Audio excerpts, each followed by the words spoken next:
Hello everyone, my name is Chrissy and welcome to my channel. This is the second video in the Battle Royale Readalong, and we're covering chapters 21 through chapter 40. Chapter 21, we see our friends again, Shuya, Kawada, and Noriko. Now, Noriko, since she had been shot earlier and they finally have a little bit of reprieve, Kawada decides to stitch up her leg, so he's playing medic to Noriko. Shuya tends to notice that this is a kind of weird skill to be able to have for a 9th grader, and Kawada just pretty much tells him, I have a relative who knows how to do this stuff. And he kind of dodges the questions that Shuya is pointing to him. Because he also takes notice that Kawada had seemed to know that there was sleep gas while they were on the bus, because Kawada was trying to break open the glass while everyone else was falling asleep at that time earlier in the novel. But Kawada kind of dodges his questions like, well, it happens, and why didn't you help me out with breaking the window? He's not really answering Shuya's questions at all, and instead says, hey guys, I have this plan. And Shuya asks what that plan is, and Kawada just says, I can't really tell you. I do have a plan that can get all of us to the end of this program and survive. However, I can't tell you what it is. And so Shuya, has to decide whether or not he's going to trust Kawada or not, and he, is telling Kawada, well, I would still like to bring more people in, especially his friend Shinji. I want to bring him in and have him survive too, to which Kawada lets him know the more people that are in on this, the less likely it's going to be that we make it through, but sure, I guess we'll try and find Shinji as well. The end of chapter 21, they hear this voice call out. We get into chapter 22, which is Yumiko and Yukiko, who are best friends in their class. They have found a megaphone and are trying to call out to all the other students. It's primarily Yumiko, who is trying to call together everyone to stop fighting. And she's saying, hey, guys, come where I am, and we can get through this together. What Yumiko's doing mirrors a lot of what Shuya wanted to do, and he wanted to get everyone together and to have peace. And Yumiko's trying to do that right now with Yukiko. And they're on this building trying to call everyone together. Kawada and Shuya both see them, and they have an argument over whether or not to show themselves to Yumiko. Kawada saying, it's a bad idea, don't do it, we can't do this. And Shuya saying, this is what we should have been doing all along, we need to go over there like they're safe. Well, Kawada manages to convince Shuya that it's a bad idea to show their faces, so what he instead does is he has a shotgun on him, and he shoots it into the air. And he shoots, I think, twice to kind of give them warning.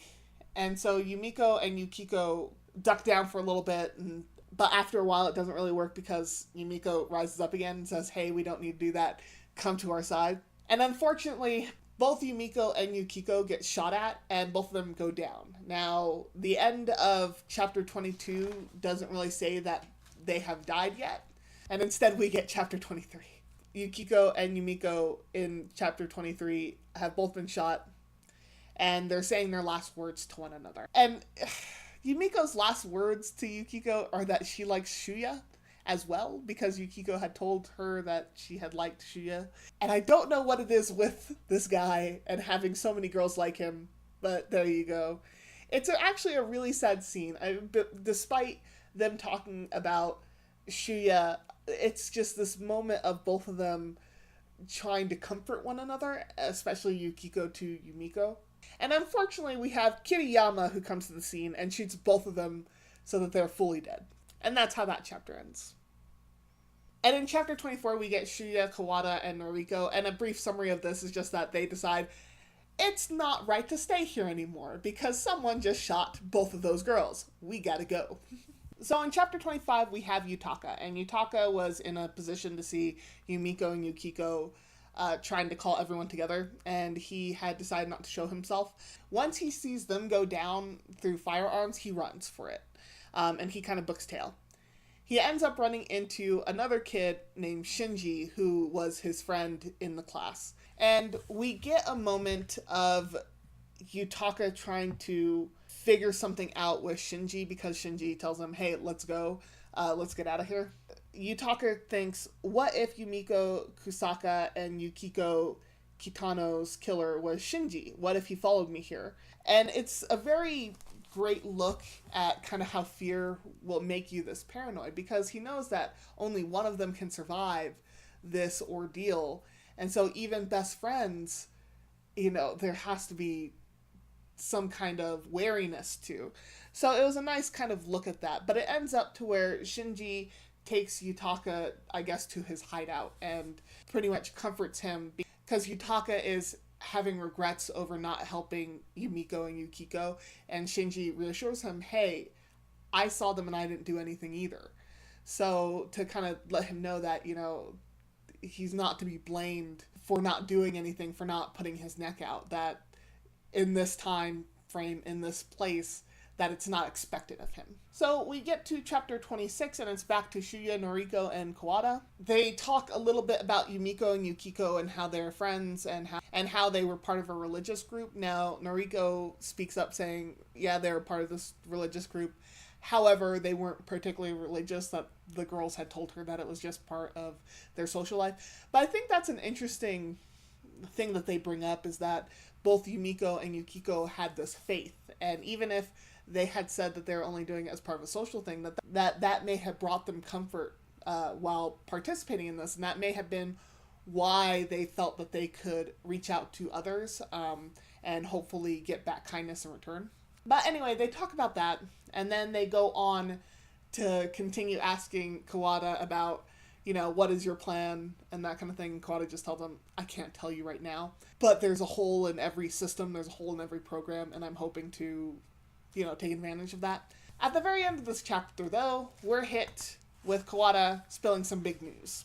Kawada said, I used to be in the 9th grade, Class C of Kobe 2nd Junior High in Hyogo Prefecture. I'm the survivor of the last year's Hyogo program. So it doesn't really come as too much as a surprise, because we are alluded to it through quite a few chapters. However, it is more shocking that a winner of the program could be in the program twice. And that's something that we let's know that just because someone had been in the program, and granted at the beginning of this book we're told that they do get rewards for winning, they can be back into this program. Poor Kawada, really. In the next chapter, chapter 27, is where we get the information of why Kawada is into programs, a little bit of an explanation. And Kawada explains that due to the injuries he sustained in the game program that he was in before and the one that he won, he was in the hospital for a long time. And because he was in the hospital, he couldn't really pass his exams. So he had to be held back and go into 9th grade again. They ask him, well, weren't winners supposed to be exempt from this? And his answer is pretty much, guess not. Now we get to chapter 28, which has Sakamochi. So he's the guy who introduced himself at the beginning as their teacher, the jerkhole one. And gets a phone call from the superintendent, and he's talking with him about the bet that the superintendent has on this program, and that he's betting for Kawada to win. And Sakamochi is just like shooting the shit with this guy. What we learn from this conversation, however, is that the colors the kids have on don't just work as a tracking mechanism. Rather, it also works as a spy device, and it can record and send the conversations to Sakamochi. So it's a recording device to spy on these kids' conversations as well. This gives us the information that we need of why exactly Kawada cannot tell Shuya and Noriko what the plans are to get them out of this. Chapter 29 rolls around, and we have Yutaka and Shinji again. Yutaka wants revenge for the love of his life, which is Izumi. Now, Izumi was one of the gals who was killed by Kiriyama at the beginning of the novel. Yutaka only knows that she died because of the announcements that went over the loudspeaker. And he's telling Shinji, I really love this girl. And they're also talking about who they can trust. But Shinji asks a question to Yutaka saying, well, how did you know you loved this girl? Because Shinji's thinking, I've never really had this kind of feeling towards a gal. Like, I've slept with a few of them. But now Yutaka first answers this by saying that she's pretty. So Shinji just thinks, oh, well, it's just because you loved her looks, not really because you loved her. However, then Yutaka hits us with this. With that little grin, Yutaka said, when she looked sleepy at her desk and she rested her cheeks on her hands, she was pretty. Then he added, and when she was watering the plants on the little balcony outside her classroom and she looked so happy touching leaves, she was pretty. And at the field day, when she dropped the baton in the relay race and she was crying afterwards, she was pretty. And during breaks, when she was listening to Yuka Nakagawa or one of the other girls, and she'd hold her stomach as she was burst out laughing, she was beautiful. I just thought that was a really nice little paragraph. I just thought that was kind of a really beautiful way to say what love is, or what love can be, what part of love is. Because Yutaka is just really listing all the things that he finds to be a little bit unique with Izumi and the things that he liked about her. And it's just a really nice way to say that it's more than just looks, that it wasn't really her looks at all. It was just the things that she did to make herself beautiful in his eyes. And I sniffled a little bit. And they go on in this vein for a while as far as talking about Izumi and who to trust and that kind of thing. There's a couple more background information on Shinji and Yutaka. But we end this chapter with Shinji showing Yutaka that he had found a PowerBook 150, which is a laptop or computer, and that he's waiting for something to download on that computer. Now we get to chapter 30, and we have Yoshimi, who is one of the gal characters in this book. She's trying to get the heck out of Dodge from the zone H-8, and that is because at a certain time, it's going to become one of the forbidden zones, which means that if she's in there, her color is going to explode, and she doesn't want that happening, so she's hightailing it out. She ends up running into her boyfriend Yoji. Now, her and Yoji, it looks like they're going to team up, and they're starting to head out. Yoji asks Yoshimi for her gun. You can probably see where this is going. Yoji gets the gun. He ends up pointing it at Yoshimi. In an exchange between the two, because Yoshimi's saying, what the hell are you doing? Why are you doing this? Yoji lets out that he knows she's been arrested and that she has had sex with other men and that she had sex for money. Yoshimi confirms this mentally and talks about how in her younger years she had done these things, that she decided to put all of that behind her when she started dating Yoji and to not live that kind of lifestyle. You know, there's this very intense moment between these two because Yoshimi doesn't want to get shot and she's wondering why it is that he's doing this to her. And then she comes to this realization and says, all right, well, go ahead and shoot me. And she tells him, I was happy when I was with you, so go ahead. So just as it seems like Yoji is going to put the gun down, he gets killed with a scythe to the head by Mitsuko. Mitsuko Soma, who was the one who killed Megumi and faked her tears, by the way. So Mitsuko tells Yoshimi that the reason why she did so is because he looked like he was about to shoot her. And Yoshimi tells her, you know, he was about to put it down or something along those lines. She gets mad at Mitsuko. And Mitsuko picks up the gun that was dropped by Yoji and kills Yoshimi. Apparently the reason why that Mitsuko killed Yoji right away was because it looked like he wasn't going to kill Yoshimi. And it's moments like that that just, it's not really shocking because Mitsuko has kind of already shown her character, but there's only two characters really who are terrifying. Mitsuko and Kiriyama. Out of 42 kids, I think that's pretty good. So then we get to chapter 31, and it's going back to Shuya, Kawada, and Noriko. And every time we go back to these three, it seems like we get moral discussions more often than not, because they have a discussion of what fascism is, and why is it that these games are happening. One of them asks, why do the games keep happening? And Kawada responds with, that's simple, it keeps happening because nobody speaks up. People know about it and people may be unhappy about it, but no one says anything. So it's this nice moment where they're talking about why it is that no one really speaks up and why it is that no one does anything to stop this.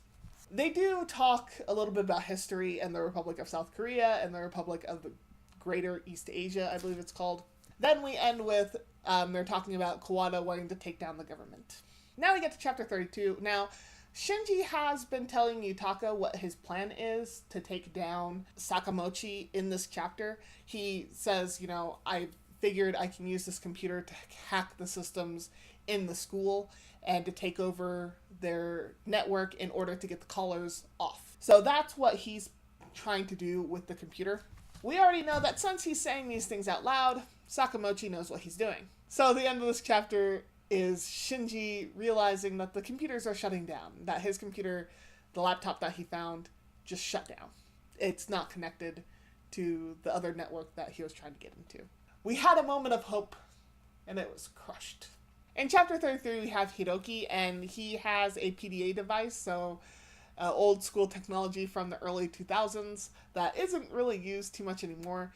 But he found one, and he's the LCD screen is lighting up, so he's waiting for it to fully load. And he's wandering through one section and into houses, and he finds one, and he finds another student's body, Megumi's. And that's where that chapter ends. So chapter 34 comes around, and Kawada asks Shuya about his ideological problems. The reason why he's asking about this, because at the beginning, when Sakamochi is explaining the rules, Sakamochi brought up that Shuya has ideological problems. Shuya says, I don't really know what he's talking about. Maybe it's because I like rock music. And then they have a conversation about music and the different kinds. And it's a fairly interesting conversation to think that they're focusing on one tiny part of human existence as a way to change the world, so how music can transcend to person. So they talk about that. Chapter 35 is fairly short. It just has this gal named Kaori who is running away from a group of girls led by Yuki. Now, Yuki had actually extended the invitation to Kaori to join their group, but she was thinking, there's a group of girls, and if one of us is going to live to the end, that means we're going to start picking each other off, and I don't want to be one of them. So, now, she ends up running into Hiroki and beats tail from him as well. Now we get to chapter 36. Noriko is having a fever, and they're not really sure whether it's because she has a cold or whether it's because infection has set in from the bullet wound that she had. So then they have a conversation of what exactly they should do. And that's really it for that chapter. Then we get to chapter 37, which is, I think, the chapter that had me saying, what the most. And that's because we follow Takako, who is a gal trying to find Hiroki. So she's trying to find her friend. They're not dating, but they have been best friends for a while. She ends up, however, running into this other guy named Kazushi. Now, Kazushi was the guy who ended up killing Akamatsu, the kid at the beginning with the crossbow. He has a crossbow and asks Takako if she wants to join him. Takako says, oh, hell no, I do not want to. She does not like Kazushi at all. She thinks he's kind of worthless, and so she says that in her mind, but she tells him, no, I don't want to do that. Kazushi, being the POS that he is, threatens her with the crossbow. It ends up being to where he wants her to have sex with him, so he is trying to coerce her to have sex by threatening her with the crossbow. Throughout this, she's calling him out. Takako, don't mess with no person. Takako is calling him out hardcore. She's saying, so you pretty much want to rape me, huh? Laying it out there that he's a POS. And Kazushi is trying to defend himself a little bit and pretty much threaten her further that if she doesn't go through with it, he's really going to shoot her. They end up fighting, and it's a really intense scene because Takako does not seem to have the advantage at all, but she ends up getting onto Kazushi's back. She doesn't go for the crossbow when he drops it. Instead, she goes for jumping on his back, and with her nails, she takes out his eyeballs. She rips both of them out with her nails. She just goes for it. I was rooting for her. Badly. Like, get up! So after his eyeballs are ripped out, he falls to the floor, and she gets her pickaxe, which is the weapon that she had on her, and ends up killing him instead. After she kills him, who is to come onto the scene besides Mitsuko? So Takako and Mitsuko are facing each other, and Mitsuko says, Say, I noticed something a while ago. You're the only girl who never sucks up to me. And then there's a brief flashback that Takako has that all the other girls in their class, because Mitsuko was this really pretty girl, and Takako is a really pretty girl as well, that all these girls went to Mitsuko and would kind of suck up to her, trying to be her friend, and Takako just wasn't like that. So Takako knows that Mitsuko is not someone to be trusted, and she tries to book a tail for it because Mitsuko has a gun. But while running away, Mitsuko shoots 3 times at Takako, and Takako falls. Now, the end of this chapter, it doesn't denote that Takako officially dies. So then we go to the next chapter. We actually don't get into Takako in chapter 38. We're actually getting into Noriko and that she's having this fever and she's still sick. And Shiya and Kawada make a decision to try and take her to a clinic that they found on their map and to try and get her better medicines than the one that she has. After chapter 38, though, we do get back to Takako, and Hiroki finds Takako. Hiroki and Takako, as said before, they're not boyfriend and girlfriend, but they're really good friends, and it's just this awfully heartbreaking chapter. The reason why it's heartbreaking is because Hiroki lets Takako know that he waited for her outside the school when they were all running, and that he tried to call out for her, but she had just ran and booked it tail. And so we have just these two good friends who one of them is dying and the other one's just holding her in his arms, and it's just a really sad scene. My heart broke for Takako because she had such fire and she was just trying her best. So then we get to chapter 40. Now, chapter 40, we have Shiya, Noriko, and Kawada once again. They're trying to get to the clinic, and they're moving really slowly because Kawada is trying to be really careful to not run into other kids. But then they hear gunfire, and Shiya, upon hearing the gunfire, goes to look to see what's happening. He finds Hirono and Kaori in a gun battle, and both of them are taking cover and shooting at each other from about 15 meters apart. Shiya tries to get them to stop shooting at each other, and he goes, "Stop!" Kaori gets really distracted, and she pokes her head out of her hiding place, and as you can imagine, yes, she dies. Because Hirono sees her opportunity and she shoots. Kaori dies, Hirono books tail out of there. She sees Shiya and she goes, "Nope, not doing that." Kawada and Noriko catch up, and Kawada ends up taking Kaori's pack. This book is really addicting. I just want to know what happens to each character. Even the chapters that are short are the chapters where we only get to know this character once are just really impactful. Like Takako's chapter where she's fighting for her life. I was cheering her on so bad, and I was so sad. I was devastated that she died. I kept hoping that she'd manage to get away and live another day, and then she doesn't. Yumiko and Yukiko trying to get everyone together, and then they die. It's heartbreaking. This is a really heartbreaking book. It just keeps reminding you that these are kids, that these are really young people who haven't experienced anything yet. All of them are around 14 to 15 years old. Are you guys reading this book? What do you think of it? What part have you gotten to? Let me know what your thoughts and opinions are. Do you think that Shinji is going to ever hook up with Shuya's group? Do you think that they're actually going to make it through the end? I really hope that they do. I'm glad I forgot how the movie ends, but at the same time, I want to know how this book is going to end. Like, are they going to make it? Is Kawada going to manage to somehow save Noriko and Shuya? Tell me. Thank you for watching. If you like this video, hit that thumbs up button. If you like seeing this face talk about books, hit that subscribe button. And as always and forever, may you get lost in a book.